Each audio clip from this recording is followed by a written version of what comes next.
Bonsoir à toutes, bonsoir à tous. Bienvenue dans Marseille Business. Et comme chaque mardi, on va parler éco dans le département. Et aujourd'hui, nous recevons sur ce plateau Alain Messonnier, président de l'Institut méditerranéen de l'eau. Bonjour. Bonjour.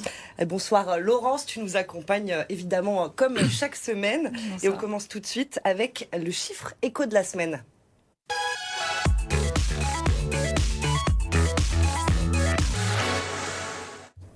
Alors Laurence, quel est ce chiffre de la semaine? C'est un petit chiffre, c'est le chiffre 2. Ah oui. Et c'est le nombre de minutes qui suffit à Demoiselles pour rejoindre la gare TGV d'Aix-en-Provence avec la zone d'activité de la Durane.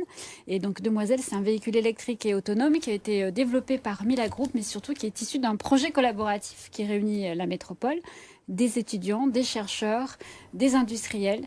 Et donc c'est la nouvelle façon de voyager, mais finalement de se déplacer. Et on peut imaginer que ce sera peut-être le développement du futur. La mobilité, La mobilité un verte. des enjeux clés du futur, effectivement. Alain Messonnier, donc président de l'Institut méditerranéen de l'eau. Alors tout d'abord, je voulais vous demander quel est le rôle de cet institut. Alors, l'Institut méditerranéen de l'eau, si vous voulez, c'est le réseau des réseaux dans le domaine de l'eau en Méditerranée. Il a été créé en 1982. Nous fêterons nos 40 ans cette année, si tout va bien, à Valence, en Espagne. Et donc, c'est un institut qui a été créé donc à Rabat, à l'initiative du Royaume du Maroc, de la Tunisie, de la région Provence-Alpes-Côte d'Azur et de la Société des eaux de Marseille, donc en 1982, avec 3 collèges. Un collège de décideurs, en fait, de maîtres d'ouvrage, que sont les ministères en charge de l'eau, les régions, les collectivités locales, comme Aix-Marseille Métropole ou la ville de Marseille, et en collège 2, donc les opérateurs de l'eau, que sont les opérateurs privés, les opérateurs publics, les entreprises qui travaillent dans le domaine de l'eau, comme les bureaux d'études, et les start-up, donc qui sont regroupés dans ce collège 2, et puis enfin les experts de l'ensemble de la Méditerranée qui se regroupent dans un collège 3. Et donc ces 3 collèges travaillent ensemble. C'est une initiative unique où on voit les maîtres d'œuvre, les opérateurs et les experts travailler ensemble. Donc l'objectif de cela, c'est de travailler sur l'optimisation de la gestion de la ressource en eau qui est de plus en plus rare en Méditerranée. De plus en plus rare. Oui, d'ailleurs, le sujet principal, c'est une meilleure notion de l'analyse de la demande, comment améliorer, comment diminuer la pression de la demande sur la ressource en eau. La demande est toujours plus forte. La demande est de plus en plus forte, de par le développement. La première raison, c'est le développement démographique. Je veux dire, quand je suis né en 1957, nous étions 2,7 milliards sur Terre. Aujourd'hui, nous sommes presque 8 milliards. Donc, on a multiplié par 3. Ouais. Alors qu'on a mis 45 000 années pour arriver à 2,7 milliards. Donc là, vous voyez la forme de la courbe. Tout de suite, vous comprenez la pression qu'il y a sur les ressources en eau. Peut-être justement sur la pénurie, parce que l'eau est une denrée rare. On voit avec le changement climatique, l'eau peut se raréfier. On vit des périodes de sécheresse, ne serait-ce que dans notre région. Comment vous travaillez sur la pénurie, justement sur cette optimisation très concrètement? Alors, il y a 2 axes. Le premier, c'est travailler sur la demande. Comment faire en sorte d'optimiser la demande, notamment dans l'agriculture. Il faut savoir qu'en Méditerranée, mais dans le monde en général, mais en Méditerranée en particulier, l'agriculture représente 70 à 80% de la demande en eau. Et ensuite, vous avez l'industrie et le tourisme qui représentent entre 10 et 20%. Et puis, finalement, l'urbain qui, finalement, ne représente que 10%. Effectivement. Que 10%. Oui. Donc, sur l'urbain, si on le prend à l'envers, il faut travailler sur l'amélioration des rendements de réseau, sur les pertes en eau dans les réseaux qui sont souvent anciens. Donc, il faut renouveler. Donc c'est très important. Deuxièmement, sur la partie industrielle, il faut intéresser les industriels à économiser l'eau et à faire en sorte d'avoir des circuits fermés de réutilisation des eaux.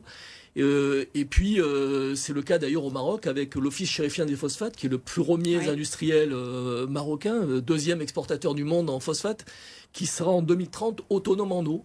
C'est-à-dire qu'ils vont développer leurs propres ressources en eau. C'est déjà le cas à 50% et ça sera le cas à 100% en 2030 à travers le dessalement et la réutilisation des eaux usées. Alors c'est une double... On va peut-être revenir sur ces sujets innovation. Bien sûr. Mais peut-être aussi lié à la transformation écologique, il y a aussi l'énergie. Quand on accole énergie et eau, on pense par exemple aux éoliennes. Comment est-ce qu'on travaille sur le sujet de l'énergie et de l'eau? Alors énergie et l'eau... C'est notre pan finalement de ce que fait Bien sûr, j'aurais tendance à dire même combat. Donc transition énergétique, transition hydrique. Donc je veux dire mix énergétique, mix hydrique.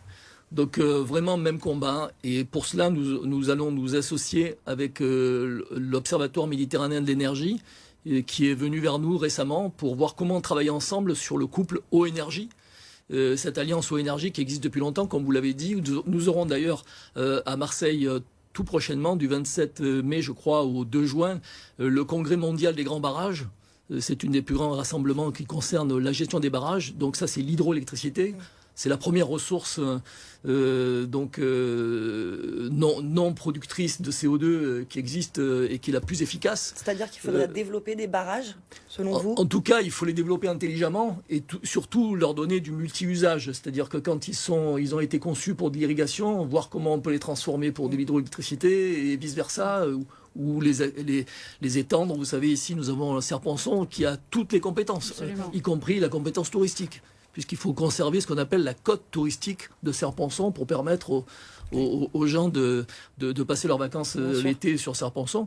Mais en tout cas, cet aspect-là est très important, mais il y a aussi les aspects de l'hydrogène. Aujourd'hui, il y a un grand programme sur l'hydrogène, et l'hydrogène ne peut pas se faire sans eau. Donc l'eau et l'énergie, c'est vraiment le même combat. Il faut absolument qu'on travaille là-dessus, et l'eau a vraiment besoin d'énergie, et notamment ces énergies dites non conventionnelles, que sont le dessalement, la réutilisation des eaux usées, sont très consommatrices d'énergie. Vous nous en parlez un petit peu justement, comment on travaille sur ces innovations? Alors, ça concerne toute la Méditerranée, en plus tout le bassin. Bien sûr, la Méditerranée est à la fois, donc d'un côté, si on voit le verre à moitié vide, très mal placé, parce que c'est un double stress hydrique. On a le premier spot stress hydrique au monde, et de l'autre côté, on est numéro 2 seulement, si on peut dire, sur les dérèglements climatiques, étant donné que les pôles sont en numéro 1. Mais la Méditerranée arrive tout de suite derrière. Donc on a cette double pression sur la ressource en eau. Et donc, il faut absolument diversifier ces ressources en eau. Donc, comme je vous l'ai dit tout à l'heure, travailler sur la demande, mais travailler aussi sur des nouvelles ressources telles que le dessalement et la réutilisation des eaux usées qui est sous nos pieds. Une fois traité, l'eau repart à la mer. Je veux dire, c'est le cas ici à Marseille, donc pour protéger la mer, bien sûr. Mais il faudrait regarder demain, et un nouveau décret vient de paraître en fin de semaine dernière, sur l'utilisation possible des eaux usées traitées en France, ce qui n'était pas le cas encore récemment. Ça, c'est un sujet aussi qui est beaucoup observé par les startups. Il y a un pôle de compétitivité qui s'appelle le pôle eau, qui est également dans la région. Vous travaillez ensemble sur justement ces briques innovantes? Alors, Aquavalais, comme vous dites, le pôle eau donc, de Montpellier, est membre de l'Institut méditerranéen de l'eau, membre du conseil d'administration, et on travaille vraiment la main dans la main.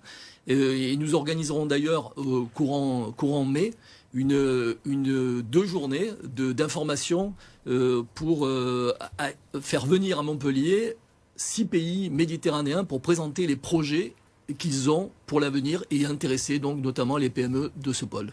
Donc le collaboratif, ça vaut aussi pour l'eau. Merci à Alain Messonnier, donc président de l'Institut méditerranéen de l'eau. On va passer à l'entreprise de la semaine.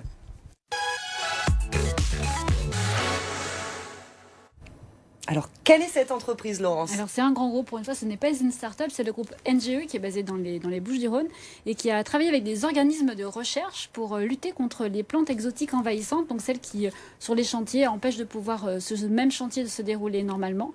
Donc, voilà, il y a eu des semis qui ont été travaillés, savoir lesquels il faut utiliser pour empêcher ces plantes de se répandre. Et NGE a également créé une application pour permettre de trouver le bon dosage de ces semis. Une application, donc très bien. Alors on passe tout de suite au calendrier de l'écho. Quel est le rendez-vous écho de la semaine?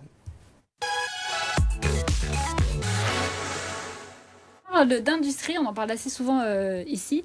C'est l'Industrie Académique Transformation. C'est une journée même une après-midi qui est organisée par Medinsoft, donc jeudi, le 17, toute la journée quasiment, pour parler justement de comment est-ce que l'industrie fait ses transitions. C'est surtout pour permettre aux chefs d'entreprise de rencontrer des opérateurs et de pouvoir aller vraiment de l'idée au concret. Et c'est donc sur le campus Saint-Étienne à Gardanne. À Gardanne. Très bien, merci beaucoup Laurence. Demain, vous avez rendez-vous avec C'est votre emploi. Notre invité sera Camille Le Cardonnel Vidal, responsable communication et événementiel à la Cité des métiers de Marseille. Restez avec nous sur BFM Marseille Provence.